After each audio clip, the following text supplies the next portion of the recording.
La mesa de hoy está dedicada a este tema, precisamente, integridad, autonomía e imparcialidad de los órganos electorales.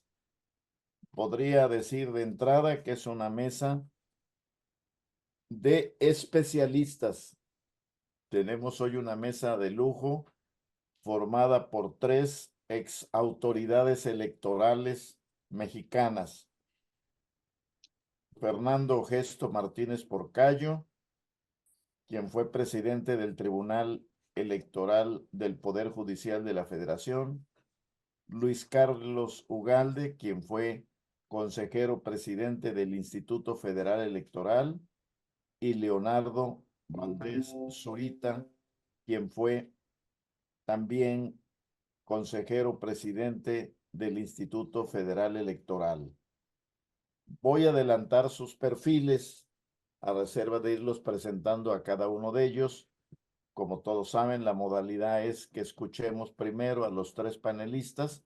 Cada uno de ellos dispone de 15 minutos para hacer su presentación y posteriormente se abriría un tiempo de otros 15 minutos para atender comentarios y preguntas que amablemente nos quieran hacer quienes están presenciando este foro. Empiezo por dar el perfil del doctor José Fernando Ogesto Martínez Porcayo. Es socio fundador de Ogesto Martínez y Asociados Consultores, egresado de la Facultad de Derecho de la UNAM y catedrático de la misma desde 1981, maestro en Administración Pública y Políticas Públicas por la London School of Economics and Political Science de Londres, Inglaterra; doctor en Derecho por la Unidad de Posgrado de la UNAM, catedrático de la misma casa de estudios. De 1987 a 1990, actuó como magistrado supernumerario del Tribunal de lo Contencioso Electoral, el precursor de la justicia electoral en México. A partir de 1990 fue magistrado propietario del Tribunal Federal Electoral. De 1996 a 2006 fue magistrado electoral de la Sala Superior del Tribunal Electoral del Poder Judicial de la Federación, órgano jurisdiccional del cual fue presidente de 2000 a 2004. En 2012 fundó Gesto Martínez y Asociados Consultores, firma de la cual es socio fundador. En segundo lugar, el doctor Luis Carlos Ugalde es fundador de Integralia Consultores y desde 2009 funge como su director, perdón. Anteriormente trabajó en el gobierno por casi 20 años. Fue presidente del Instituto Federal Electoral en 2003-2007, coordinador de asesores del embajador de México en los Estados Unidos en 97-2000 y del secretario de Energía en 97. De la mano de su experiencia en el sector público, Ugalde ha desarrollado una carrera como profesor universitario, investigador y analista político. Fue investigador de tiempo completo en el Centro de Investigación y Docencia Económicas, CIDE, en 2001-2003 y profesor visitante investigador en la Universidad de Harvard. Ha sido profesor desde los años 90 en el Instituto Tecnológico Autónomo de México, ITAM, en el Tecnológico de Monterrey y en la Universidad Americana en Washington, D.C. Ha publicado libros sobre democracia y finanzas públicas, así como decenas de artículos académicos y de opinión en revistas especializadas y diarios en México y en el extranjero. Es editorialista del periódico El Financiero, colaborador en El Financiero Bloomberg, en Radio Fórmula con Pepe Cárdenas y en Milenio TV con Azucena Uresti, así como comentarista en diversos noticieros de radio y televisión. Luis Carlos es licenciado en Economía por el ITAM, maestro en Administración Pública y doctor en Ciencia Política por la Universidad de Columbia en Nueva York. Por último, de nuestros tres panelistas, el doctor Leonardo Valdés Zurita. Es profesor adscrito en el Departamento de Relaciones Internacionales y Ciencia Política de la Universidad de las Américas en Puebla. Actualmente es profesor y titular en el Instituto de Ciencias de Gobierno y Desarrollo Estratégico de la Benemérita Universidad Autónoma de Puebla. Es miembro del Sistema Nacional de Investigadores, cuenta con perfil deseable PROMEP, fue consejero presidente del Instituto Federal Electoral de México entre 2008 y 2013. Valdés Zurita ha sido profesor universitario de tiempo completo desde 1980 y ha publicado más de 50 artículos en revistas especializadas en temas políticos electorales y más de 40 capítulos de obras colectivas. Ha coordinado la publicación de 15 libros colectivos. Algunos de sus trabajos han publicado en revistas científicas y libros colectivos en Argentina, Brasil, España, Estados Unidos, Gran Bretaña, Perú, Uruguay y Venezuela. Ha participado en misiones de observación y o asistencia electoral, así como en programas de capacitación para funcionarios electorales en más de 30 países. Ha sido jefe de misión de observación electoral de la Organización de los Estados Americanos, OEA. Es miembro de varias asociaciones científicas, fue fundador y presidente de la Sociedad Mexicana de Estudios Electorales, fue miembro del Consejo Asesor Internacional de SMATIC, Empresa Global de Tecnología Electoral, es doctor en Ciencia Social con especialidad en Sociología por el Centro de Estudios Sociológicos del Colegio de México. Ha recibido los siguientes reconocimientos: miembro honorario de la Sociedad Mexicana de Estudios Electorales, AC, por su destacada trayectoria en materia electoral y en apoyo a esa asociación. Premio a la Democracia de la Fundación Internacional para los Sistemas Electorales, AIFES, por la implementación de reformas electorales significativas, y miembro honorario de la Asociación de Autoridades Electorales de Europa para promover la cooperación electoral internacional. Como pueden ver ustedes, se trata pues de tres expertos en la materia electoral, particularmente en la experiencia como autoridades en México. Nuestros tema genérico de este panel corresponde al de la calidad de las guarniciones. Aquí quisiera hacer referencia que está tomado de una cita de una frase de Karl Popper que dice: la capacidad de resistencia de las fortalezas depende de la calidad de las guarniciones. Si tomamos como fortalezas a las instituciones electorales, son los depositarios de sus facultades, los titulares como autoridad, quienes las guarnecen. Y se trata de analizar cómo están nuestros órganos electorales, particularmente el Instituto Nacional Electoral y el Tribunal Electoral del Poder Judicial de la Federación, preparados y actuando en el actual proceso electoral que culmina en la jornada electoral del 2 de junio próximo.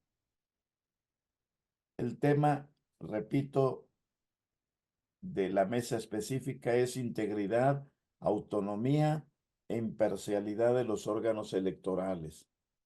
Según el Tratado de Derecho Electoral Latinoamericano, coordinado, por cierto, entre otros, por Leonardo Valdés Zurita, la idea de integridad, que es uno de los conceptos más recientes en la terminología electoral, contiene dos dimensiones.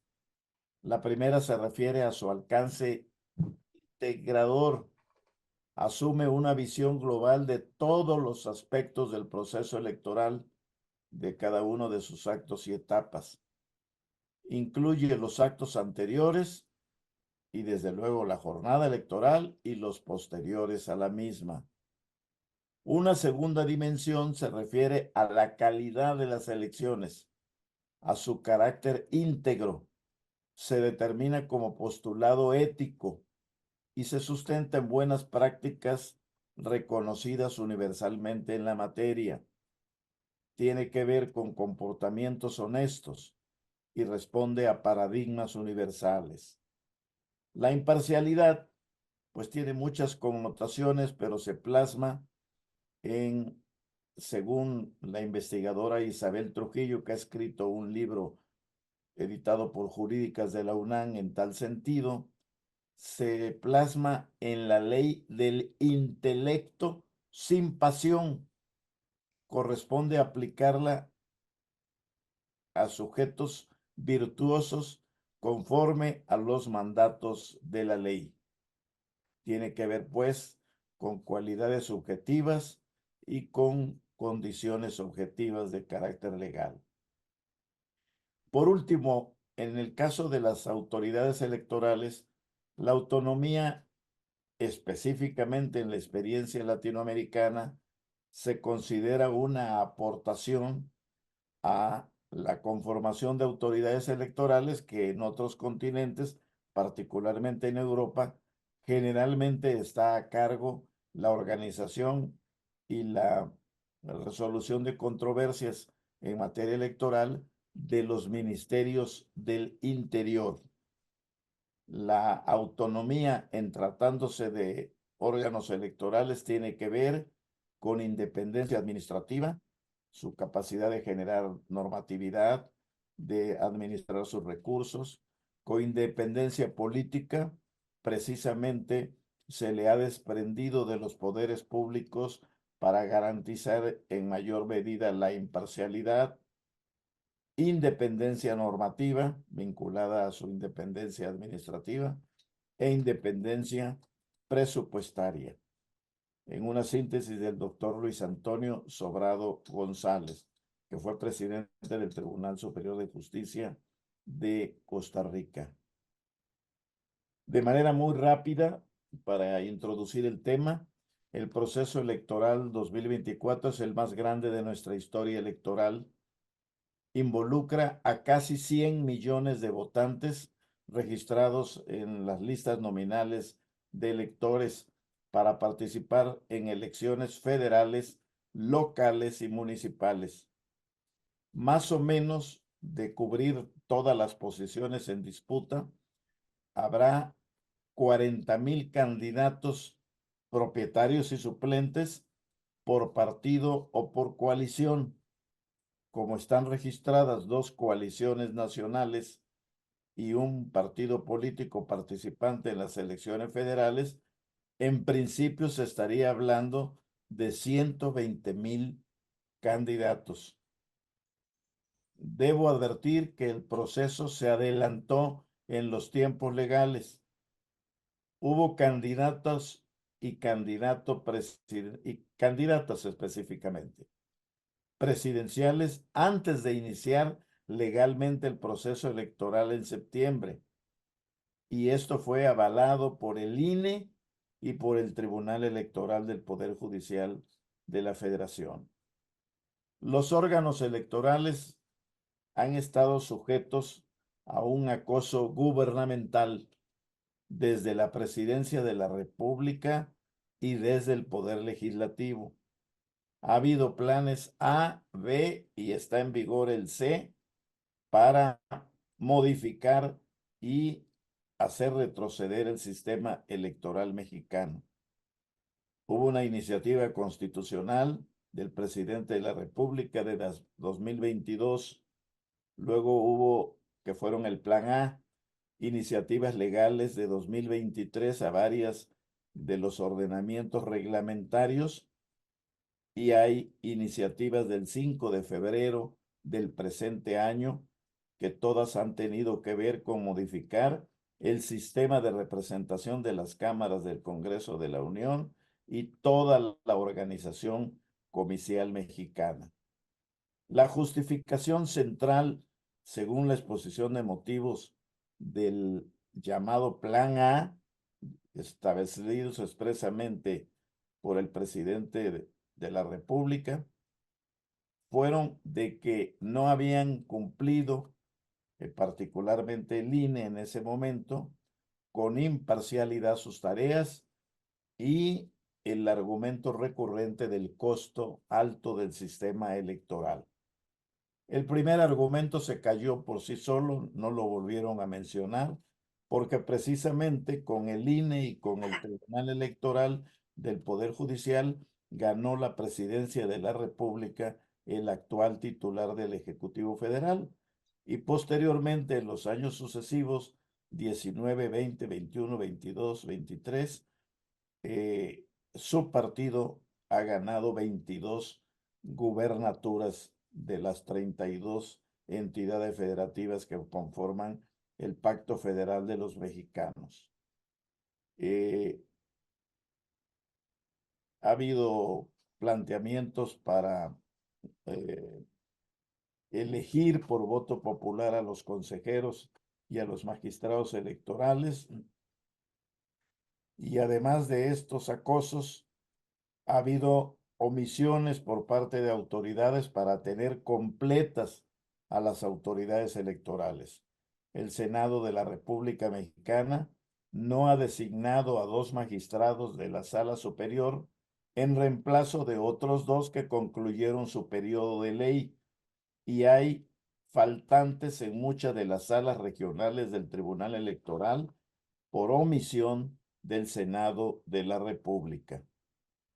También es de registrarse las interferencias cotidianas desde las denominadas mañaneras presidenciales y el incumplimiento de muchas medidas cautelares emitidas por las autoridades electorales para impedir el involucramiento del titular del Ejecutivo Federal en el proceso electoral sin que las haya acatado.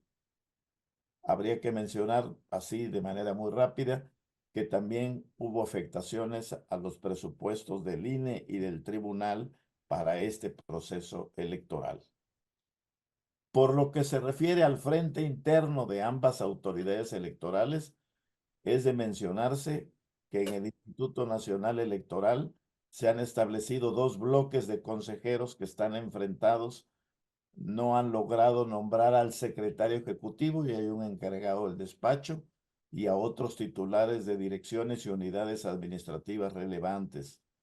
Esta división en 2 bloques mezcla en el desempeño de la autoridad electoral parcialidad, novatez y en algunos casos clara ineptitud. Por lo que se refiere al Tribunal Electoral en el frente interno, además de los magistrados no designados por el Senado, han tenido 5 presidentes en un solo periodo. Actualmente están estructurados en 2 bloques enfrentados de 3 magistrados contra 2, y esto, además del acoso desde el gobierno ejecutivo y legislativo, tiene que ver con el desempeño propio de las guarniciones. Planteo como temas para nuestros distinguidos panelistas la pregunta: ¿hay integridad, imparcialidad y autonomía en los órganos electorales, INE y tribunal? Por no mencionar ya a la FEPADE, que no está participando. ¿Cuáles son las fortalezas y debilidades de las autoridades electorales? ¿Tienen la capacidad logística para sacar adelante la elección y hacerlo con legitimidad? Y por último, algo que tiene que ver con el contexto que es muy grave en el caso mexicano, que es la presencia, el involucramiento de la delincuencia organizada en elecciones, sobre todo locales, no exclusivamente, pero sobre todo locales, con uso de violencia política.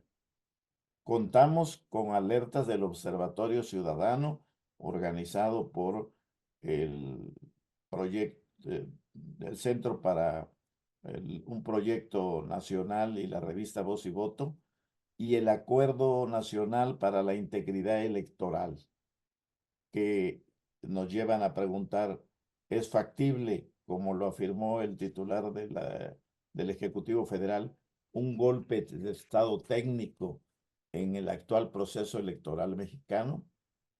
Sin más, paso a otorgar la palabra a nuestro primer panelista, el doctor Fernando Ogesto Martínez Porcayo. Adelante, Fernando, por favor. Muchas gracias, Arturo. Muy buenos días a los compañeros panelistas, amigos verdaderamente entrañables en un proceso de democratización mexicano que nos ha tocado realmente ser observadores privilegiados.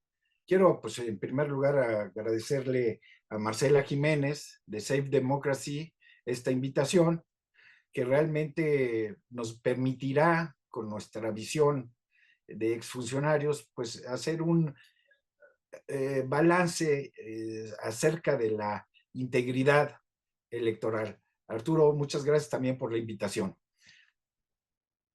En primer lugar, pues sí, este concepto, como tú lo mencionas, de integridad electoral es un concepto novedoso.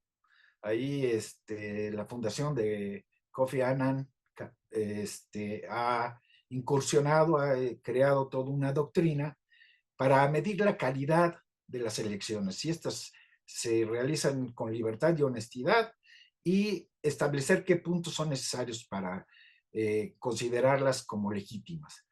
En este sentido, los juristas no estamos muy modernizados con estos conceptos.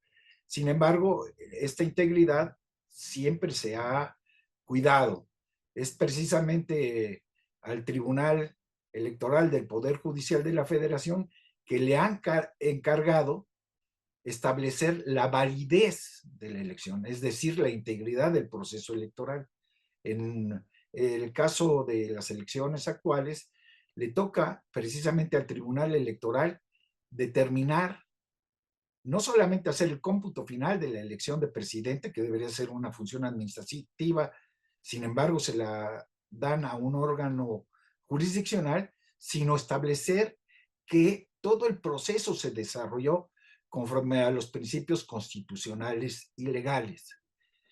En este sentido, desde el punto de vista normativo, existe un sistema sólido para que el proceso se desarrolle dentro de los cauces y las normas electorales. Sin embargo, la verdad es que, como tú lo mencionas, Arturo, existe preocupación por el desarrollo actual del proceso. Arturo fue, para los que no sepan, un importante actor en el diseño del sistema electoral mexicano. Y se hizo un diseño muy inteligente. Se dividió el proceso en etapas para que se fuera construyendo como una especie de pirámide donde el basamento inicial esté sólido, legalmente calificado. Las siguientes etapas van fortaleciéndose y clausurándose jurídicamente. Y ahí está el Instituto Nacional Electoral vigilando que cada etapa se desarrolle conforme a la ley y se clausure jurídicamente con los asuntos que el tribunal resuelva. Y podemos tener algunas preocupaciones, como decía Arturo, en este sentido.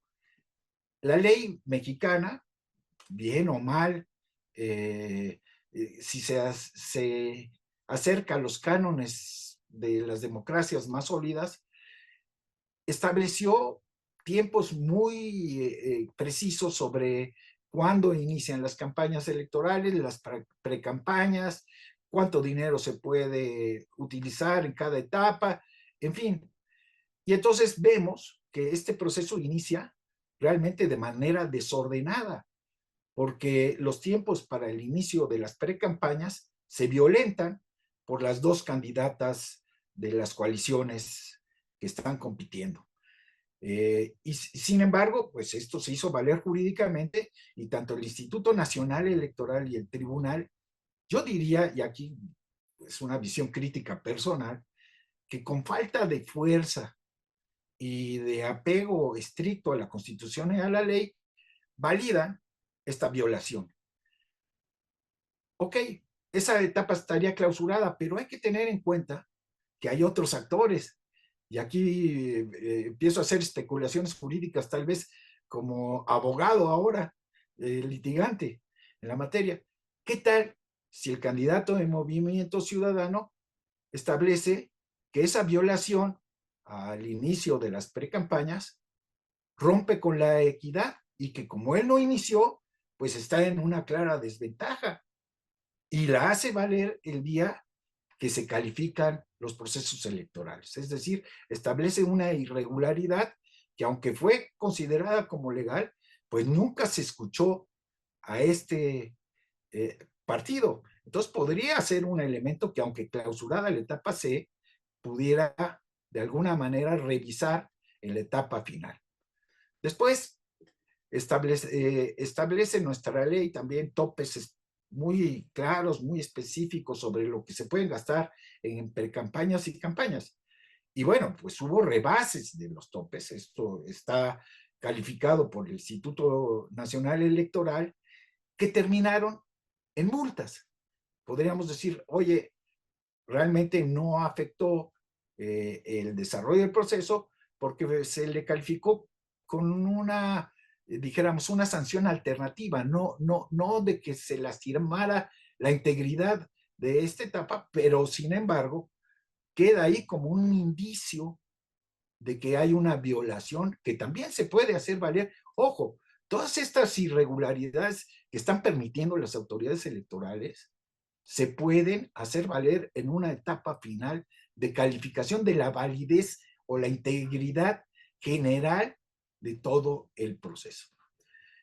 Entonces, la verdad es que existen debilidades clarísimas, no solo en la parte externa, como lo califica Arturo Núñez, de la integración de las autoridades. El tribunal está funcionando con 5 magistrados, lo que implica una carga desdoblada. Es decir, las ponencias no tienen la capacidad, no van a tener la capacidad suficiente para revisar un proceso que no nada más es el federal, sino que finalmente son la última instancia en todos los procesos locales. Puede llegar ahí procesos electorales municipales que tendrá que resolver el tribunal. Y con esta integración, que además tiene la debilidad interna que señala Arturo, está dividido, que existe un encono entre sus integrantes, pues realmente preocupa la calidad de la guarnición. Por otro lado, también tenemos que tener en cuenta que el tribunal a lo largo de estos años ha construido un concepto importante. Fíjense ustedes, los partidos políticos en el legislativo han tratado de impedir que el tribunal intervenga a fondo en la calificación de la elección.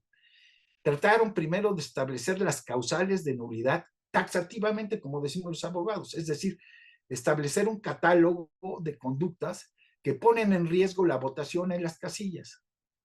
Y también trataron de establecer una causal genérica de nulidad que pudiera anular todo un proceso comicial, ya sea municipal, estatal, legislador o presidencial, tratando de evitar la interpretación y la calificación del tribunal. Sin embargo, el tribunal ha actuado en sus etapas históricas de una manera interesante. Ha establecido que no se tiene que ceñir solamente a las causales legales taxativas, sino que tiene la misión de proteger la constitucionalidad de todo el proceso. Y que la Constitución, con las nuevas interpretaciones y estudios jurídicos, no es un documento declarativo, sino que es un documento normativo. Y cuando establece principios, estos deben de normar los procesos, es decir, que directamente se puede y debe aplicar la Constitución. Y si la Constitución establece los elementos necesarios para que el ciudadano pueda votar en libertad, si los principios constitucionales son violentados, se puede, sus principios fundamentales derivados de la Constitución pueden repercutir en la validez de todo el proceso electoral.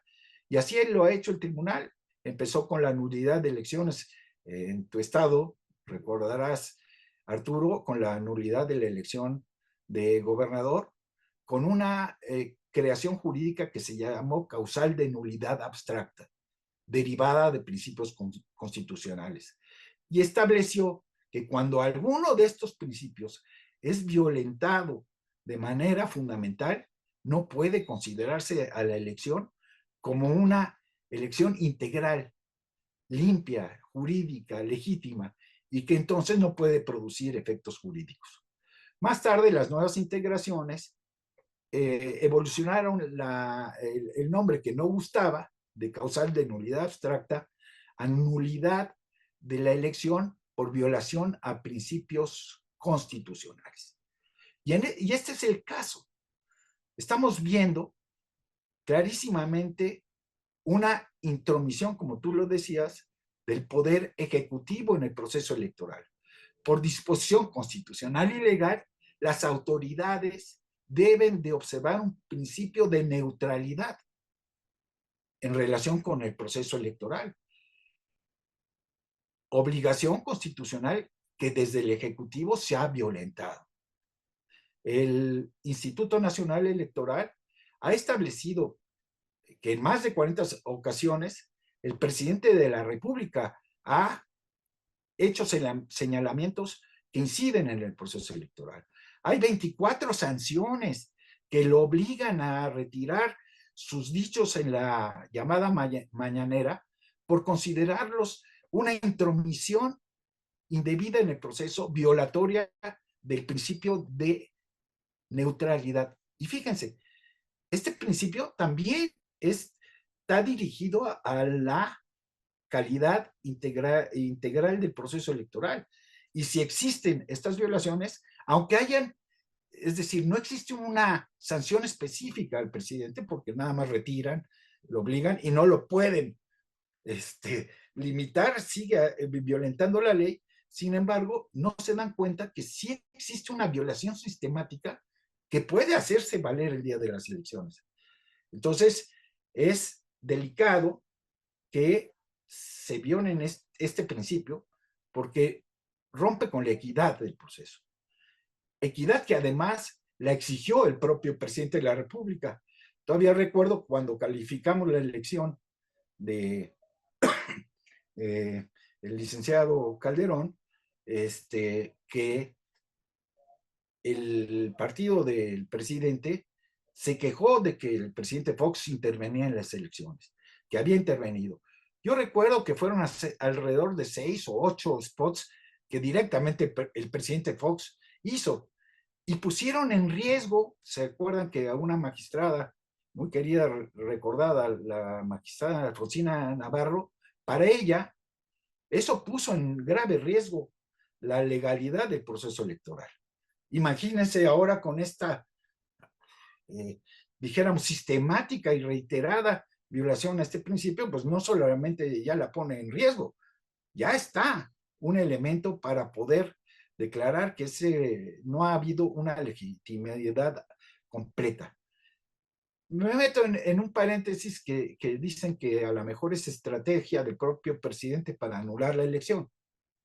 Quiero decirles que no lo podría hacer. Si su partido, su candidata perdiera la elección, no puede establecer que este es un elemento que contaminó la legitimidad y constitucionalidad, porque como sabemos los abogados, existe un principio de que nadie puede prevalerse de su propio dolo. Es decir, yo hago la trampa y después la hago valer en tribunales, pues no se vale. No, es decir, no procede jurídicamente. Entonces, el presidente, con todo esto, podría anular la elección, pero si pierde, es decir, si gana su partido, no la podría hacer valer.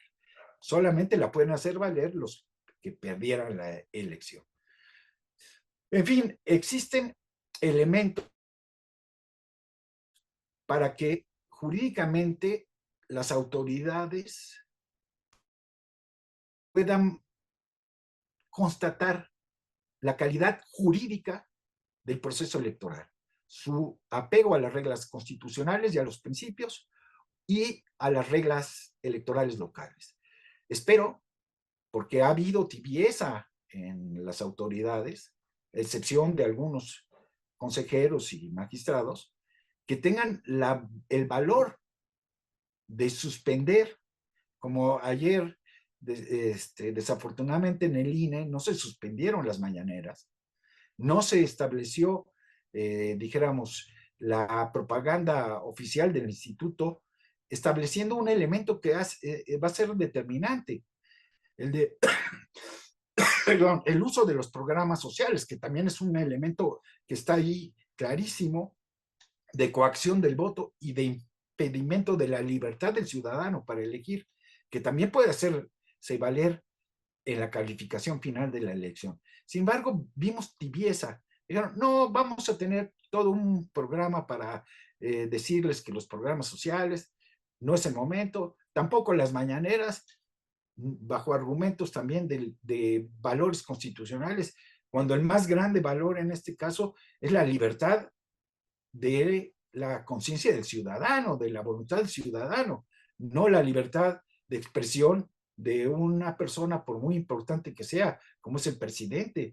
Allí debió de hacerse una ponderación de valores y establecer que esta actitud, aún en uso de un derecho extendido de la libertad de expresión, puede violentar la libertad que los ciudadanos tenemos para elegir a nuestros ciudadanos. Es la primera intervención. Muchas gracias por su paciencia. Muchas gracias a ti, Fernando, muy amable por tu exposición.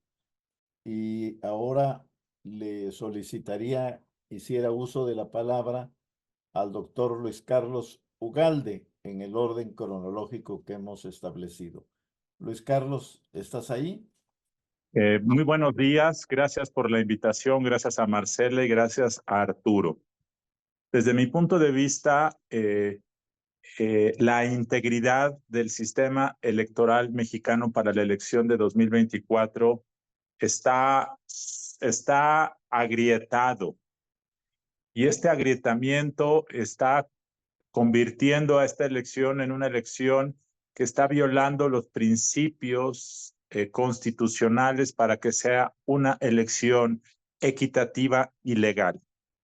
Y creo yo que las autoridades electorales mexicanas, por diversas motivaciones, han sido complacientes con los infractores, han sido limitadas en su acción, han sido inoportunos, y eso está causando una afectación que claramente va a llevar a una queja, a un conflicto, a una problemática postelectoral. Y voy a mencionar tres cosas que ya han sido mencionadas por Arturo y por Fernando para ejemplificar esto.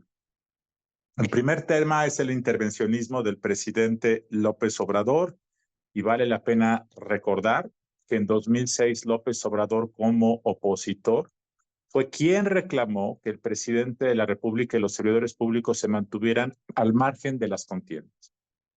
Él fue quien cayó al presidente Fox, le dijo, cállate chachalaca, y en su escrito de impugnación, cuando había perdido la elección, argumentó que esa intervención, que fue verbal solamente, no hubo spots, fue verbal, y fue mucho menos intensa que la del presidente actual López Obrador, argumentó que esa intervención había afectado la equidad de la contienda y que por lo tanto era uno de los argumentos de nulidad.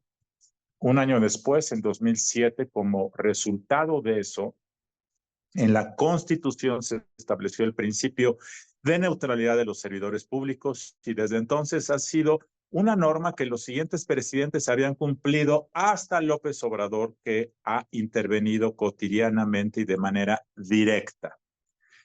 Esto ha causado un daño irreparable. Por ejemplo, el año pasado acusó con información fiscal confidencial a la candidata opositora Xóchitl Gálvez de lavado de dinero. Además de violar el Código Fiscal, violó la Constitución, se metió en la campaña y le causó un daño porque le afectó en su percepción pública.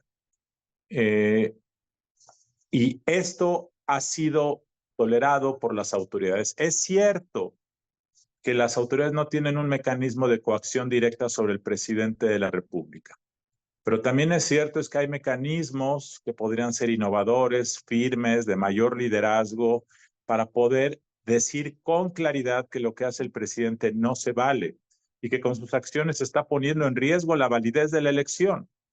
El día de ayer el INE, nuevamente bajo el argumento de que tenía que haber una solución casuística, 1 por 1, que es la que ha venido adoptando, se negó a suspender las mañaneras. Lo único que está haciendo el INE es posponer el problema, porque este argumento, si gana la candidata de Morena, este argumento va a ser usado por la oposición para pedir la nulidad de la elección. López Obrador está contribuyendo a que haya elementos para pedir que se anule la elección. Y dado que su candidata es la candidata que va arriba en las encuestas, López Obrador está afectando la validez de la elección de su candidato.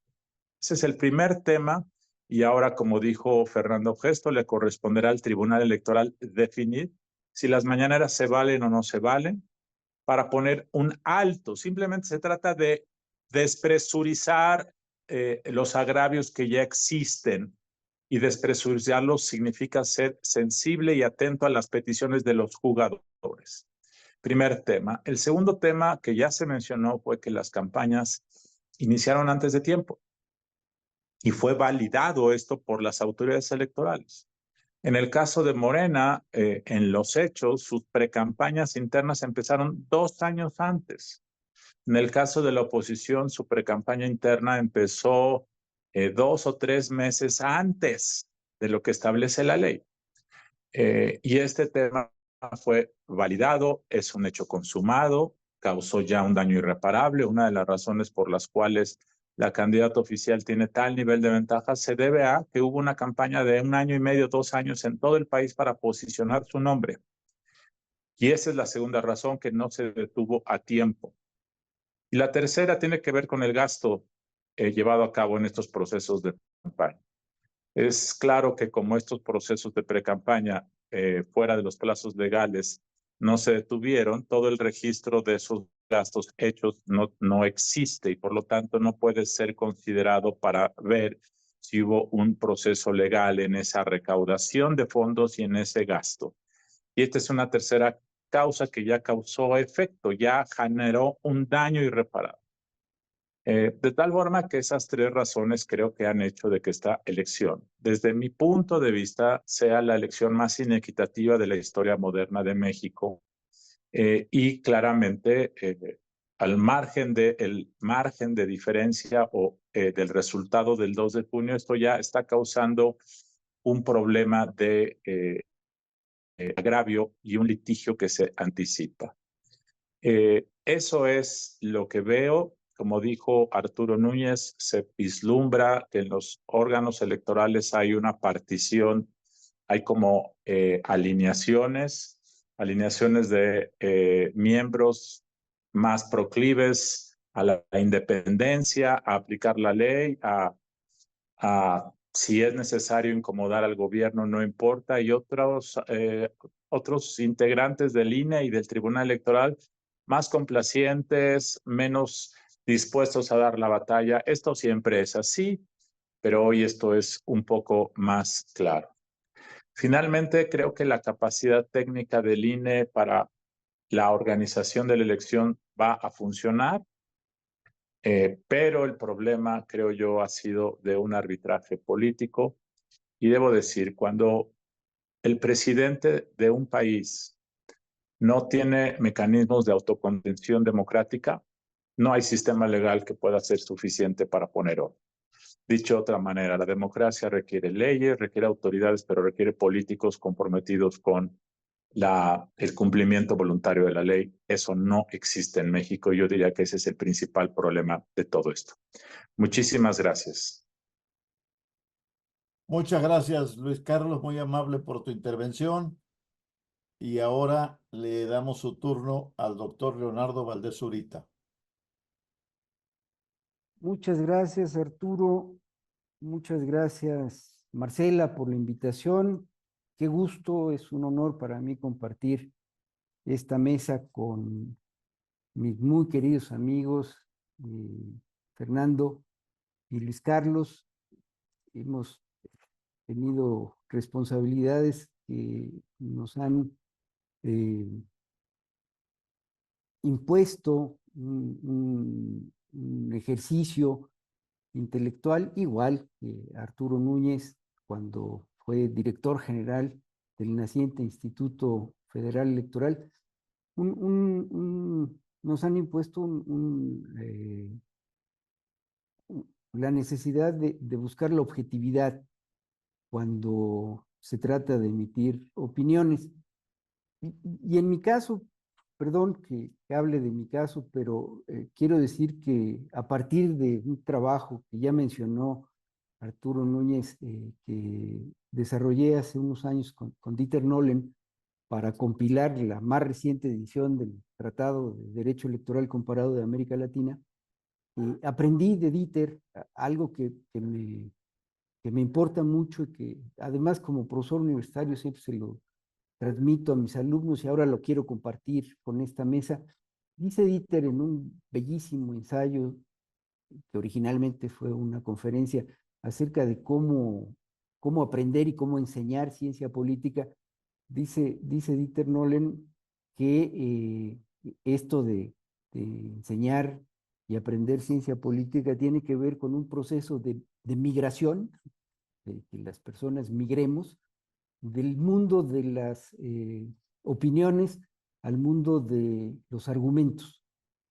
Y creo que espacios como este son espacios en donde, independientemente de nuestras opiniones, podemos ir construyendo argumentos que permitan entender qué es lo que está pasando y qué es lo que está pasando con nuestra democracia, que se dice rápido, es un concepto que usamos con mucha frecuencia, pero que es algo muy preciado, es algo que nos ha costado mucho trabajo construir en América Latina y en México en especial. Ha sido producto del esfuerzo de muchos mexicanos, de muchas mexicanas, desde muy diversas trincheras, desde las trincheras de la oposición, por supuesto, que el siglo pasado impulsó reformas a las leyes electorales. También hoy puedo decirlo con toda claridad, desde segmentos de dirigentes y de militantes del partido que se encontraba en el poder el siglo pasado, que entendían que había que liberalizar al sistema o que había que encontrar fórmulas para abrir la competencia política para realmente democratizar el funcionamiento de nuestra vida política, y que eso tenía que ver, entre otras cosas, con lo electoral. Quizá ese reformismo electoral que vivimos la última parte del siglo XX y las dos primeras décadas del siglo XXI, tuvo que ver con esa coincidencia entre opositores que buscaban cambios para impulsar la democracia y personas específicas que dentro de las filas del partido gubernamental o en el propio gobierno entendían que había que avanzar en esa ruta para que nuestro sistema político pudiera seguir funcionando. Y por supuesto que en esa construcción de argumentos, en esa transformación de nuestras opiniones a argumentos, a quienes hemos tenido responsabilidades, nos acompañan una enorme cantidad de anécdotas. Y bueno, Fernando tiene muchas, Carlos tiene muchas.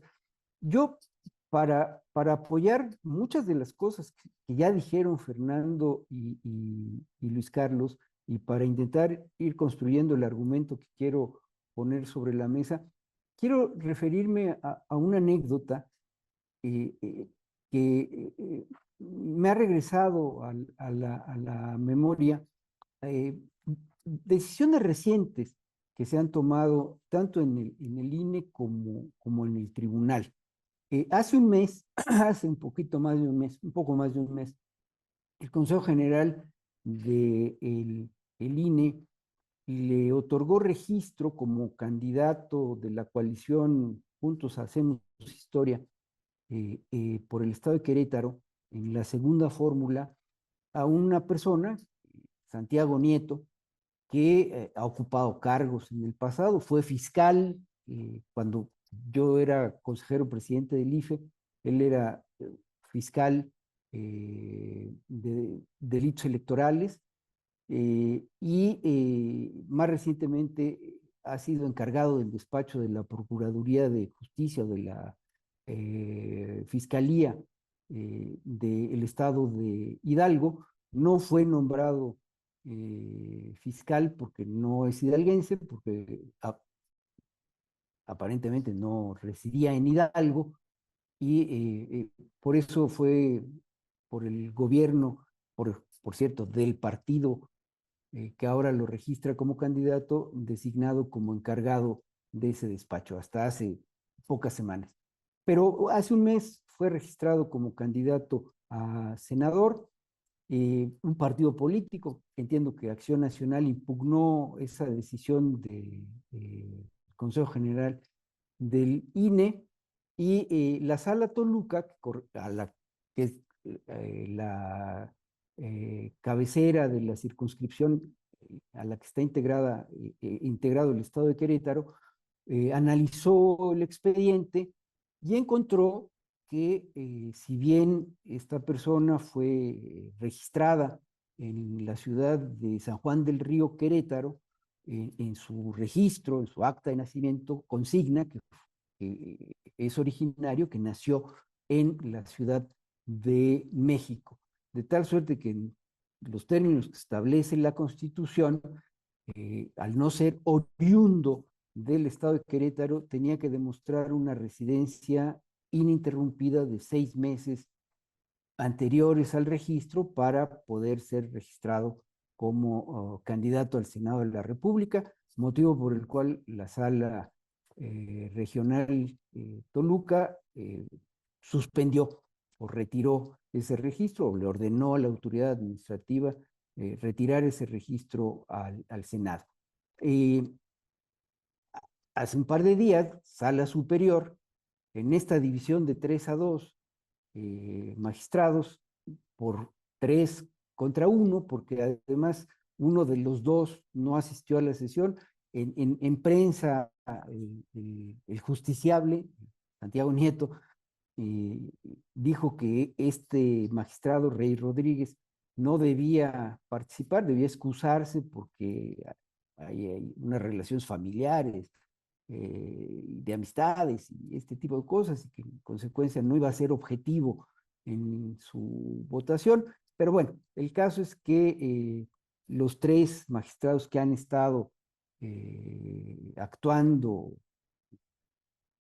se podría decir, más cerca de los intereses del actual partido en el gobierno, interpretaron la legislación y decidieron que esta persona, a pesar de que no nació en el estado de Querétaro, sí es oriundo del estado de Querétaro porque fue registrado en el estado de Querétaro, y en consecuencia no tenía que probar la residencia por 6 meses ininterrumpidos, que no la podía probar porque estaba trabajando como encargado de la Fiscalía en el estado de Hidalgo, que es vecino al estado de Querétaro, pero no es el mismo estado.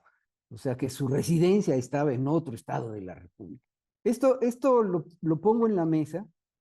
Evidentemente ya es un caso juzgado, el tribunal es última instancia, Sala Superior es última instancia, el señor Santiago Nieto es candidato a senador en la segunda fórmula, de tal suerte que si Morena saca la mayoría de los votos en esa elección, la primera y la segunda fórmula llegarán al Senado de la República, y el partido coalición que tenga la segunda posición llevará a su primera fórmula a el Senado de la República. Eso ahí está. Serán las y los ciudadanos de Querétaro los que decidirán si es o no senador la persona en cuestión. Pero relato esto porque me llevó 24 años atrás, y supongo que tanto Luis Carlos como Arturo y como Fernando lo recordarán, me tocó ser actor de un incidente parecido al que ahora se ha resuelto. 5 partidos políticos en la Ciudad de México presentaron ante el Consejo General del Instituto Electoral del Distrito Federal, que así se llamaba en aquel entonces, en el año 2000, la solicitud de registro de una persona, el licenciado Andrés Manuel López Obrador, para la jefatura de gobierno del Distrito Federal.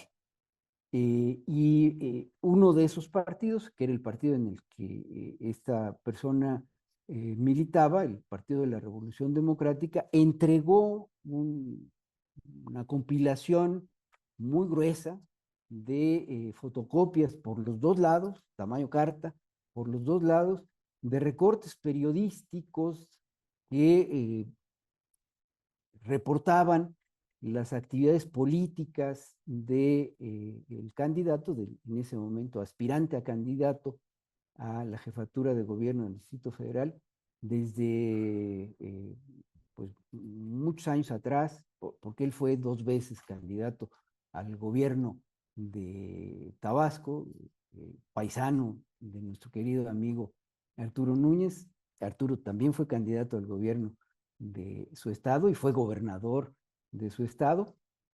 Pero el caso es que el legajo era muy grande, estaba integrado en el expediente porque lo entregó voluntariamente el partido sin que la ley lo solicitara, no era un requisito para el registro de las candidaturas. Y bueno, pues cuando llegamos, yo era consejero del Consejo General de aquel Instituto Electoral del Distrito Federal, y era la primera elección de jefe de gobierno que organizaba ese instituto, y cuando llegamos a la decisión del registro, pues yo me permití exponer que desde mi punto de vista y a partir de los análisis jurídicos de mis asesores, yo no soy abogado,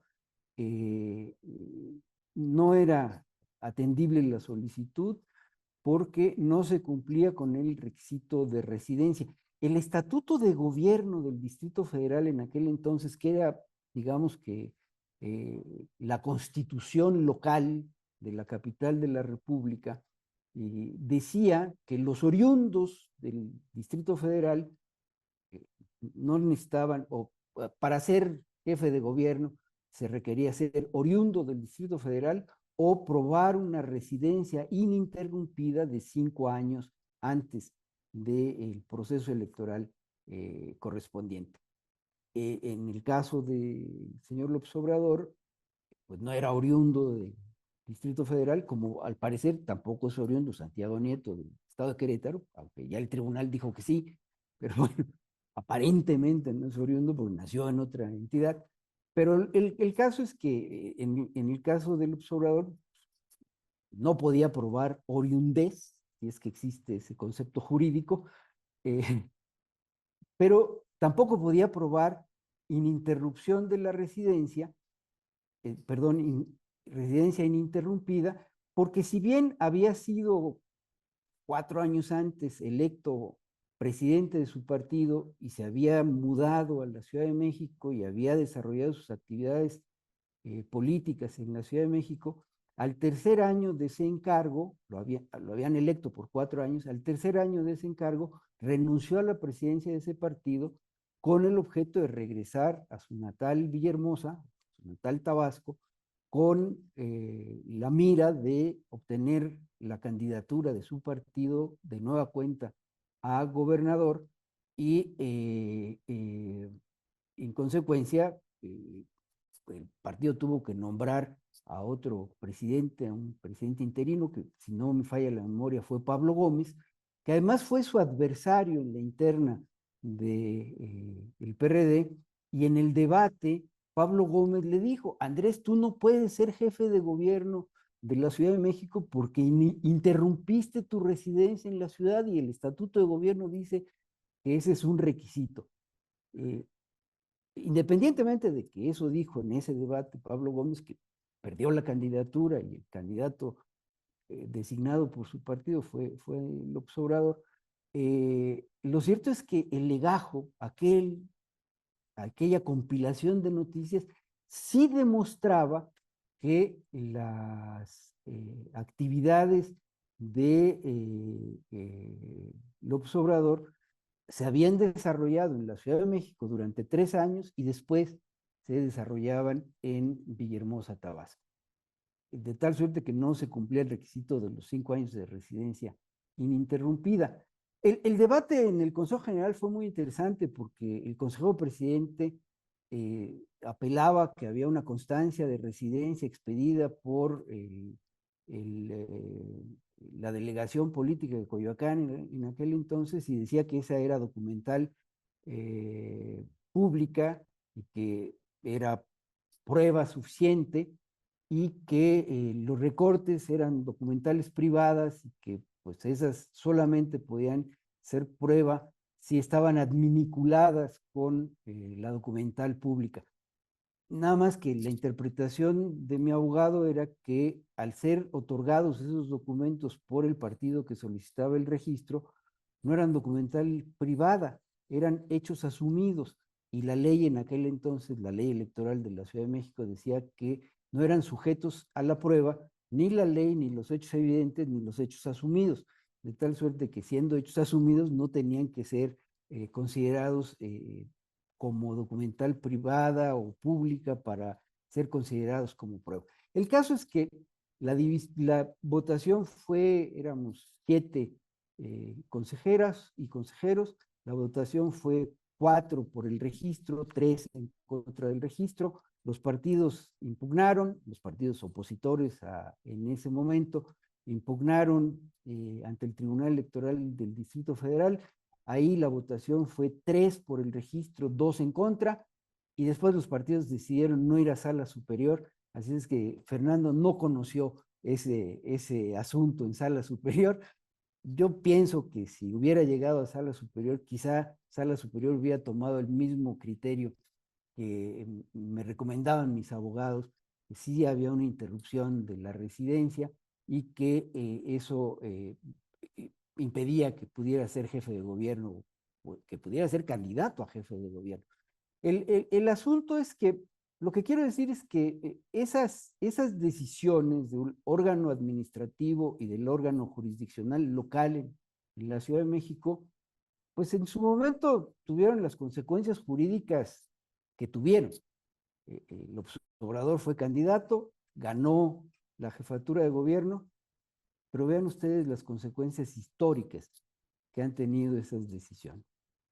Pienso que la historia política de este país es hoy como es, y el 2006 fue como fue por esas decisiones, porque tengo la impresión de que si no se hubieran tomado esas decisiones y se hubiera acatado la ley, el estatuto de gobierno del Distrito Federal, otro hubiera sido el destino de ese proceso electoral y quizá de el gobierno actual y, por supuesto, del proceso electoral de 2006, en donde la misma persona fue un protagonista muy importante. Ya se relató aquí que levantó la voz fuerte en contra de la intervención del presidente Fox en ese proceso electoral y que como consecuencia de esa voz se reformó la Constitución imponiendo el principio de neutralidad para los funcionarios públicos y nuestro sistema electoral ha avanzado muchísimo y debiera ser íntegro y debiera propiciar condiciones de imparcialidad para las elecciones y los órganos electorales debieran ser autónomos, pero lamentablemente estamos discutiendo eso, porque como bien dice Fernando, podemos dudar hoy de la calidad de las guarniciones. Creo que no están demostrando capacidad de autonomía ni están otorgándole integridad al proceso electoral nuestras autoridades electorales. Y estoy de acuerdo también con Luis Carlos al decir que cuando dice que la integridad de este proceso electoral está agrietada. Creo que estamos en una situación muy difícil para nuestra vida democrática y creo que nos toca a nosotros, a los ciudadanos, expresar estas preocupaciones y sobre todo expresarlas el próximo 2 de junio en las urnas para resguardar a nuestra democracia, para desde el ejercicio ciudadano mandar un fuerte mensaje en el sentido de que queremos que nuestras instituciones democráticas sigan funcionando, sigan garantizándonos la libre competencia y la participación libre de las y los ciudadanos en los procesos electorales y al final del día, pues logremos, como ya se logró detener el plan A y el plan B, logremos también detener este plan C que, igual que los dos anteriores, busca acabar con la autonomía de las autoridades electorales, tanto administrativas como jurisdiccionales, y algo todavía más grave, busca regresar al sistema de integración de la Cámara de Diputados y del Senado de la República por mayoría relativa. Y ya sabemos en este país qué pasa cuando no hay representación proporcional. El partido en el gobierno se hace mayoría en Cámara de Diputados, en Cámara de Senadores, y eso le permite al presidente de la República que todas sus iniciativas sean aprobadas. Además, ahora con esta moda de que vienen las iniciativas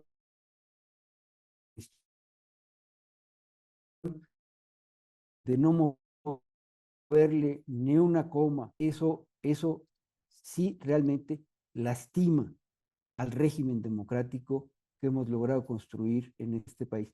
Perdón por alargarme en la anécdota, pero sí quería decir que no es solo una opinión de un ciudadano mexicano, sino es un argumento que se puede construir a partir de las experiencias vividas y de las consecuencias que esas experiencias han tenido para el funcionamiento de nuestra vida democrática. Muchas gracias por su atención. Muchas gracias a ti, Leonardo. Muchas gracias a los tres. Yo quisiera destacar de conjunto la autoridad que cada uno de ustedes tiene al haber participado como autoridad electoral. Están hoy en condición ciudadana, estamos todos, pero cuenta mucho que son especialistas. El expertise caracteriza esta mesa. Y además del conocimiento, quiero resaltar la valentía con que han hablado con toda libertad, con toda plenitud, de la crítica a lo que está ocurriendo hoy en el proceso electoral mexicano. Tenemos un conjunto de preguntas. Hay alguna que otra referida específicamente a alguno de los panelistas, pero en general la mayoría de ellas están dirigidas a los tres. Si me permiten, por razones de economía de tiempo, las voy a leer todas de una sola vez. Si son tan amables de tomar nota de aquellas que estuvieran dirigidas específicamente a ustedes o que ustedes estén interesados en participar en la respuesta, aunque la pregunta no tenga un destinatario específico. Empiezo. De Miriam Hamdan, dice: extraordinario evento. Pregunta al doctor Luis Carlos Ugalde: estoy preocupada porque al parecer no hay suficientes representantes por parte de los partidos políticos para vigilar las casillas electorales.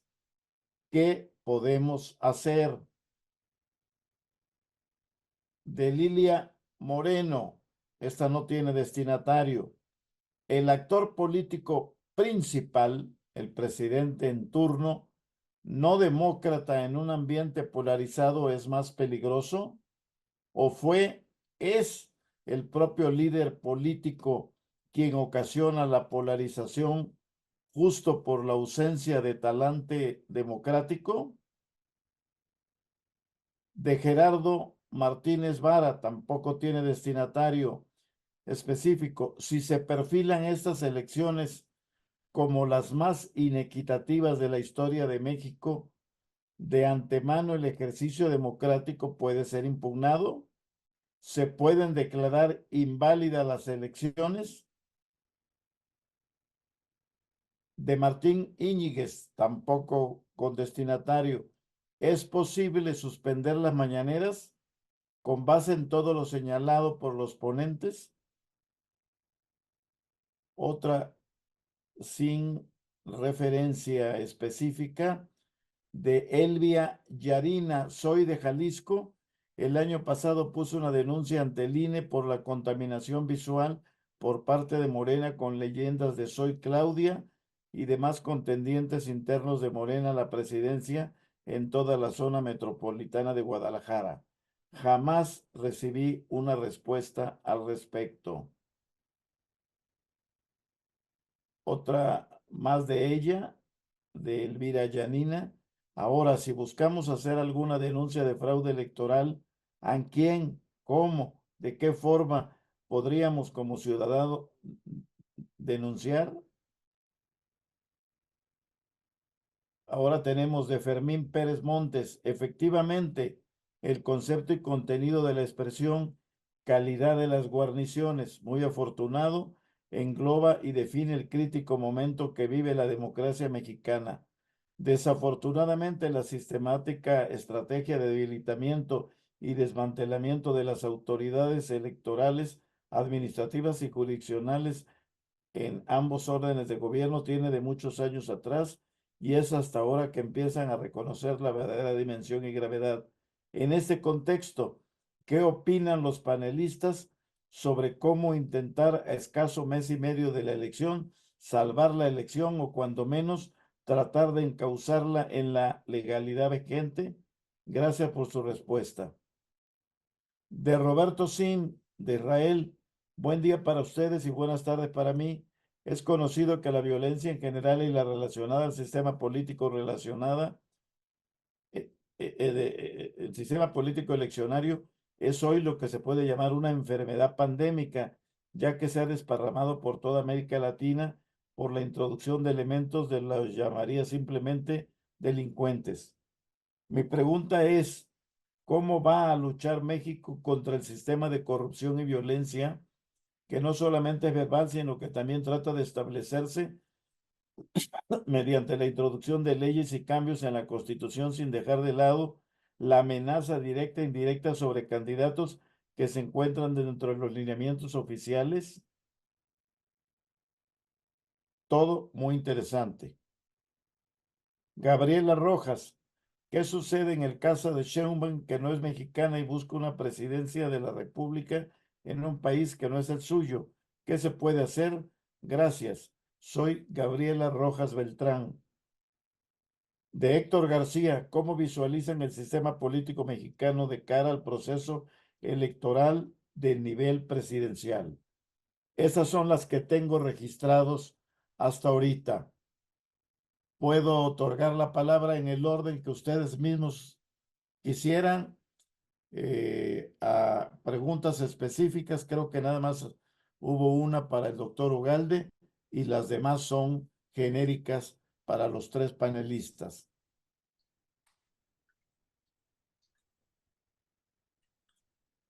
Yo Puede propongo que empezar. en el orden en el que intervenimos, si les parece bien. Sí, Ok, como correcto. entonces yo le pediría a Fernando Gestos si es tan amable de intervenir. Con mucho gusto. La verdad es que ha sido un panel, como tú dices, muy honesto, ¿no? Afortunadamente ya no nos van a hacer juicio político por lo que pensemos. Bueno, pues existen elementos argumentativos, como bien lo dijo Leonardo, que se van construyendo en estos diálogos. El presidente ocasiona la polarización, pues es indudable que el considerar a ellos y a nosotros divide. Y el discurso político es así, los conservadores y nosotros el pueblo. Entonces, pues te califica en un lugar distinto a ellos si no estás conforme. Entonces, eso exacerba el ánimo. Es decir, esta es una elección en donde las familias, lo vemos en el comedor, se pelean unos contra otros debido a este discurso creado desde la presidencia. Ahora, en este contexto, ¿existe la posibilidad de invalidar la elección? Sí la existe, como pregunto uno, por la cuestión de la inequidad. Es decir, se ha ido documentando. Ahora, falta que se construya un juicio, un recurso verdaderamente documentado con pruebas. Como decía Leonardo, imagínate que te lleguen con 30 toneladas de recortes periodísticos para probar. Esto no es posible. La verdad es que los abogados de los partidos deben de estar, lo que decimos nosotros, preconstituyendo la prueba. Y hay muchísimas pruebas que están demostrando la ruptura, como dijo Luis Carlos, el que está fracturado el proceso, que está roto desde el inicio.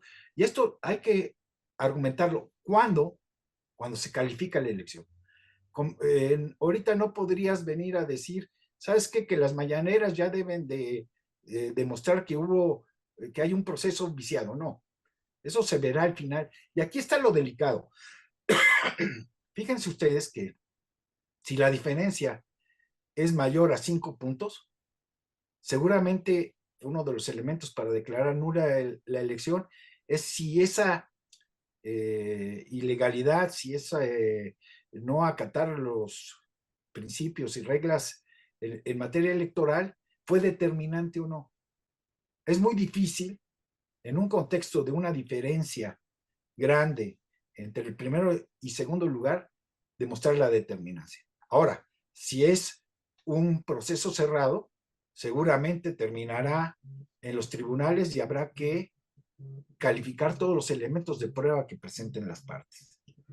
Ahora, relación con la queja que presentó que está nuestra amiga que está en la conferencia, bueno, en el panel de la contaminación visual y la queja que presentó, pues la verdad es que los ciudadanos tenemos derecho a presentar quejas. No sé en qué sentido lo hizo ella, pero se debió de haber iniciado un procedimiento que terminó con una resolución. Hay veces que la queja se desecha porque no tenía elementos probatorios, pero aquí viene la situación también de la pregunta de qué podemos hacer los ciudadanos para declarar que hubo fraude. En realidad, la ley no nos permite a los ciudadanos impugnar la validez de las elecciones. Esto le corresponde a los partidos políticos. Desgraciadamente, nuestra legislación ve como, dijéramos, menores de edad, como incapaces de presentar y defender a sus instituciones a los ciudadanos.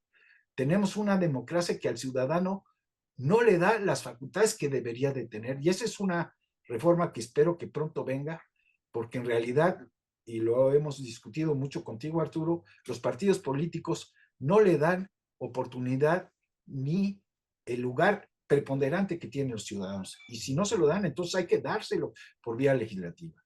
Entonces, sí pueden presentar quejas los ciudadanos todos y estar pendientes de que se resuelva. Esas serían mis observaciones de tipo general. Muchas gracias, Fernando. Ahora le pediría a Luis Carlos Ugalde pudiera intervenir. ¿Está por ahí Luis Carlos? Arturo, te informo que desde las 10:02 Luis Carlos puso en el chat un mensaje lo leo textual: colegas, tengo que retirarme, muchas gracias. O sea que entiendo que ya no está Luis Carlos. Gracias, Leonardo. Agradecemos la intervención de Luis Carlos en la primera parte y le damos la palabra al doctor Leonardo Valdés Zurita. Han llegado Gracias. preguntas, a ver si nos da tiempo de contestarlas en bloque. Sí, como no, gracias, muchas gracias, Arturo, creo que lo que ha respondido Fernando es muy claro.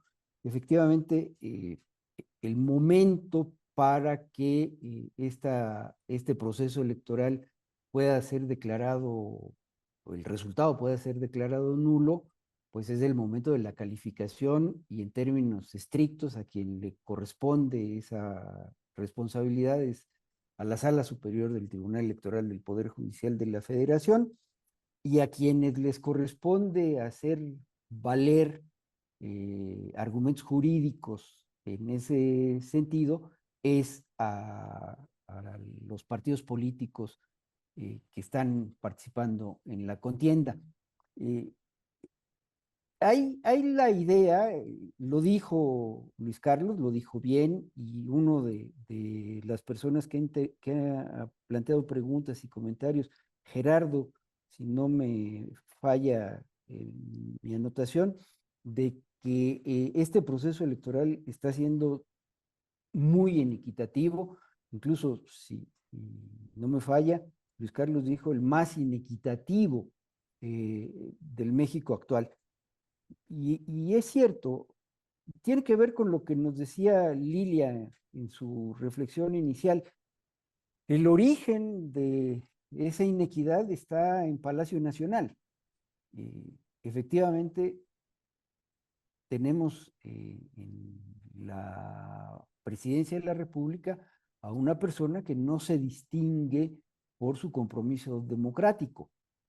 Creo que es un político muy hábil, es una persona que sabe ejercer el oficio político de manera quizá brillante, pero que no ha mostrado cercanía con los valores democráticos y evidentemente no defiende los valores democráticos, sino todo lo contrario. Creo que como, como político es parcial, por supuesto que favorece a su partido y favorece a los candidatos de su partido y se ha dedicado a eh, intervenir en el proceso electoral violando la Constitución y violando las normas legales que nos rigen en los procesos electorales. Eso lo ha declarado reiteradamente la Comisión de Quejas del INE, ha impuesto medidas cautelares para evitar que esas actitudes impacten al proceso electoral. El tribunal en la mayoría de los casos ha ratificado esas decisiones y esas decisiones no se han acatado.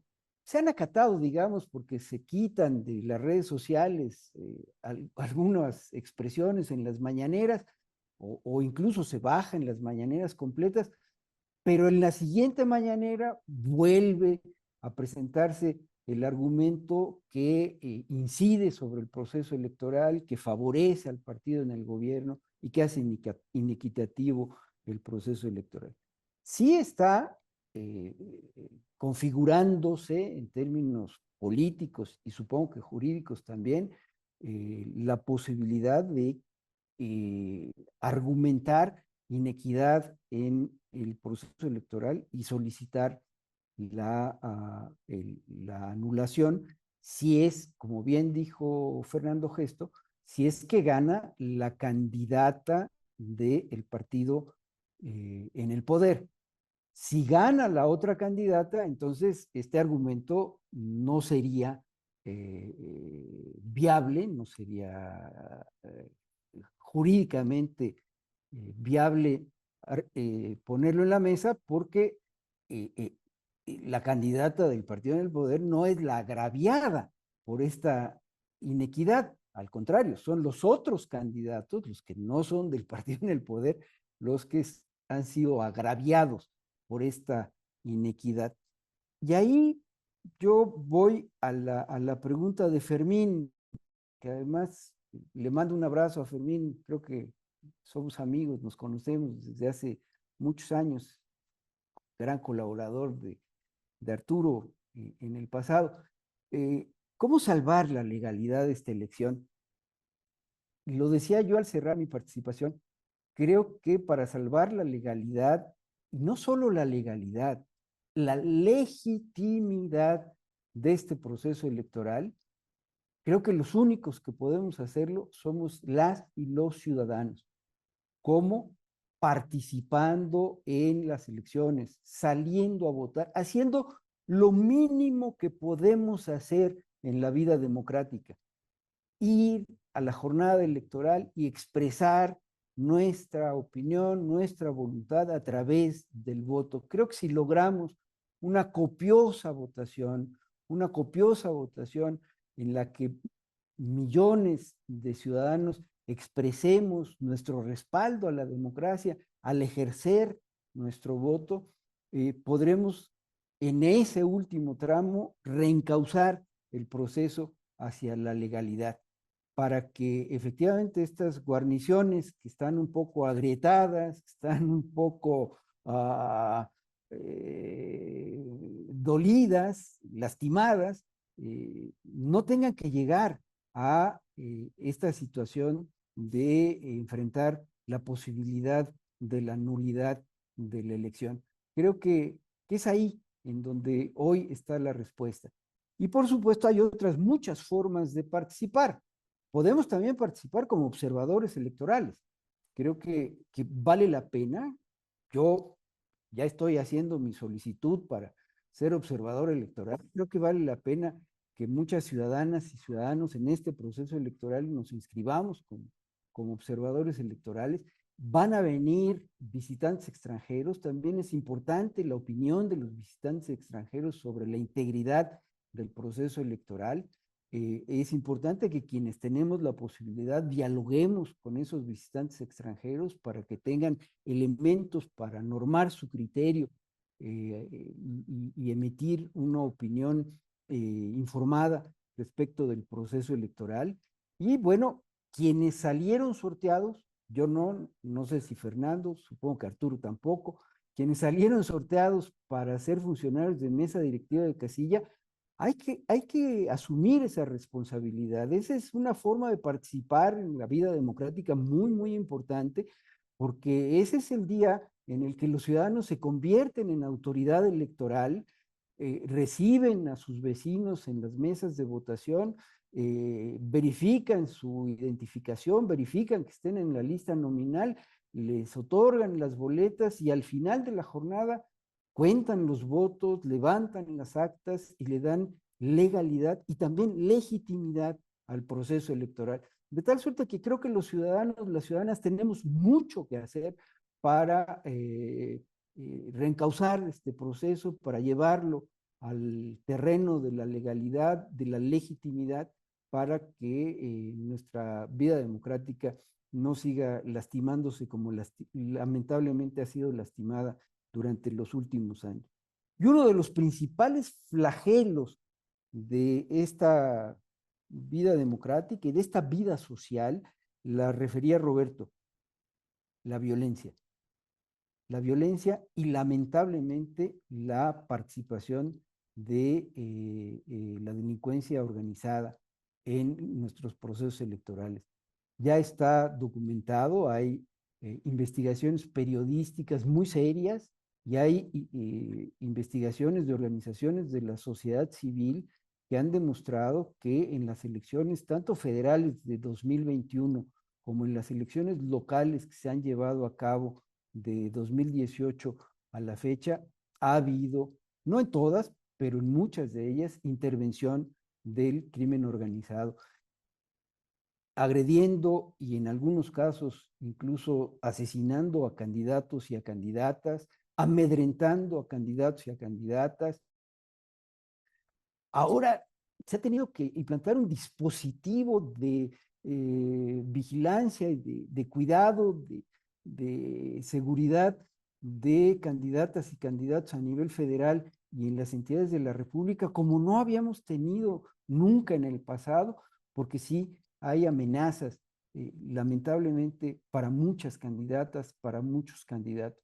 Y eso también puede ser un factor que inhiba la participación de los ciudadanos. Creo que que con valentía tenemos que salir a votar a pesar de este factor que sí puede tener como consecuencia la inhibición de nuestra participación, porque pues el crimen organizado, por supuesto, que lo que quiere son gobiernos a modo que no los persigan, que no los combatan y que pues les permitan llevar a cabo sus actividades ilegales cómodamente. Creo que ante eso tenemos que oponernos las ciudadanas, los ciudadanos, y tenemos que buscar que nuestros representantes y nuestros gobernantes combatan efectivamente a ese flagelo que vive nuestra sociedad. Y como bien lo decía Roberto, no solamente en México, lamentablemente esto se ha estado generalizando a toda América Latina y es una situación que como continente tendremos que enfrentar en los próximos años y como todos lo sabemos, esto tiene que ver con el tráfico de drogas, tiene que ver con el tráfico de armas y tiene que ver con cómo vamos a solucionar, cómo como sociedades vamos a solucionar esa situación para que regresemos a una situación de paz y de tranquilidad en nuestra vida cotidiana. Yo pienso que, como siempre, la clave está en la participación ciudadana y creo que por ahí es por donde debemos orientar nuestros esfuerzos en esto que queda de aquí al 2 de junio próximo. Muchas gracias, Leonardo. Antes de concluir, porque se nos ha acabado el tiempo, quisiera leer algunas de las últimas intervenciones. Eli Fernández de República Dominicana dice, excelentes expositores. Lilia Moreno dice, en estas elecciones habrá fraude a la ley como hubo en 2018, lo que permitió la sobrerepresentación. Claudia Rojas, pero ya le contestó Marcela, por favor, quiero esta conferencia grabada. Ya le dijo dónde la puede localizar. Alma Rosa Balbuena dice censos, nuevos apoyos que recaban datos, espacios públicos ocupados como oficinas de partido, organización de empresarias creada desde hace 5 años, recibe recursos de forma mensual para apoyar campaña candidata a presidencia. Todo ha sido denunciado a FEPADE, no se ha recibido respuesta, algunos casos no la registran. ¿Existe alguna forma legal de unirse para evitar pongan en riesgo las elecciones? Inmediatamente es Claudia Rojas insistiendo en disponer de la conferencia grabada para sacar los puntos y concientizar a la gente lo que tenemos de nuestra realidad. Alfredo Enrique Larrot, lo grave del tema que estamos abordando es que se está presentando en toda América Latina, como ya se acaba de comentar, y Colombia no es la excepción. Acá tenemos leyes fuertes para proteger nuestra democracia, pero el problema son los altos niveles de corrupción y la burocratización de nuestros partidos. ¿Cómo se combate esto si hasta nuestros propios amigos venden sus conciencias por dinero y cargos? ¿La democracia no les importa? En su concepto, ¿cómo se combate esta doble moral que lleva a los dirigentes hasta el homicidio con tal de mantenerse en el poder? Aquí viene la información de Marcela de dónde se puede localizar este panel. Claudia Rojas pregunta, ¿la ONU o la UNESCO nos podrían ayudar para que sea limpia esa elección?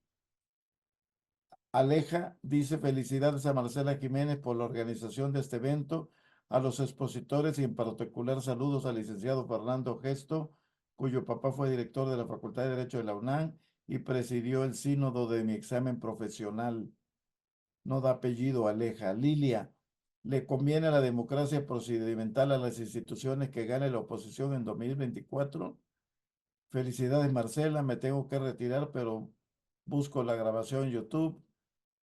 Para todos los ponentes por casi 28 años, dice Miriam Hamdan, trabajé para un gobierno extranjero y desde esa posición y desde hace muchos años fui testigo del esfuerzo de muchos ciudadanas y ciudadanos mexicanos para construir un sistema democrático. Puedo citar al doctor Jorge Carpizo, al doctor Núñez y al gran Manuel Carrillo Poblano y a muchos otros que trabajaron intensamente para que nuestra democracia fuera reconocida a nivel internacional. ¿Alguna opinión? El doctor Cray dos Santos, presidente del Consejo Electoral de los Estados Unidos, dijo: ya quisiera tener un sistema electoral como el mexicano. ¿Qué piensan ahora de lo que está haciendo este gobierno? Ausencio Díaz, excelente mesa y participantes. Agradezco la invitación. Importante tema, urgente reforma para evitar abusos. Alberto Ramírez Alupe. Hola a todos, soy Alberto Ramírez. Me surge una duda. Ante la ola de violencia y asesinato de los candidatos a un cargo público, ¿se pudieran cancelar las elecciones si las cifras sigan creciendo? Alejandro Martínez Carrera saluda a los ponentes y agradecen la participación. Bien, yo quisiera agradecer a los tres panelistas, a Fernando Gesto, a Luis Carlos Ugalde, a Leonardo Valdés, sus muy brillantes intervenciones y valientes, y a todos nuestros participantes el haber seguido el evento y su participación. No nos da tiempo de responder todas. Buscaremos con Marcela Jiménez la forma de contestar las que quedaron pendientes. Y yo nada más quisiera agregar una última reflexión. Como hemos dicho, la Sala Superior del Tribunal Electoral, por omisión del Senado de la República, está funcionando con solo 5 de los 7 integrantes de la Sala Superior. Gracias a la previsión del siempre talentoso Fernando Franco, que diseñó la parte judicial del sistema electoral mexicano, tenemos prevista la posibilidad de que a la hora de calificar la elección presidencial, el Tribunal Electoral debe tener por lo menos 6 votos. De los 7, tiene 5. Hay que designar a un magistrado de la Sala Superior Emergente, que está previsto por esa previsión de Fernando Franco, que pueda ser un decano de las salas regionales. El problema legalmente está resuelto, pero ese decano se debe incorporar, preguntaba hace unos días Jorge Alcocer, desde ahora, para poder estar enterado a la hora de la calificación, o debe enterarse en la sesión de calificación y llegar desconocimiento pleno de todos los antecedentes. Es parte de los dilemas que se nos vienen por delante por esta omisión del Senado. De nueva cuenta, muchas gracias a todos, y Marcela, te devuelvo la palabra. Gracias, querido Arturo. Muchísimas gracias a todos los que participaron, por supuesto, a nuestros ponentes por su generosidad para darnos su tiempo y conocimiento, a todos los que nos escucharon y estuvieron durante este evento, tanto por Zoom como por nuestras redes sociales. Y solo comentarles que esta es la primera mesa de 6 que estaremos llevando a cabo de aquí a que se dé el proceso electoral, a que se dé la elección. El siguiente viernes tenemos otra mesa sobre el uso de los programas sociales y recursos del Estado, y les estaremos enviando toda la información sobre el evento. Muchísimas gracias, Arturo. Muchísimas gracias también por la organización de esta mesa, por tu generosidad para llevarla a cabo. Doctor Fernando Gesto, Leonardo Valdés y bueno, a Luis Carlos, que ya no está con nosotros. Gracias infinitas. Gracias. Muchas Chao. gracias a todos. Hasta luego. Hasta luego.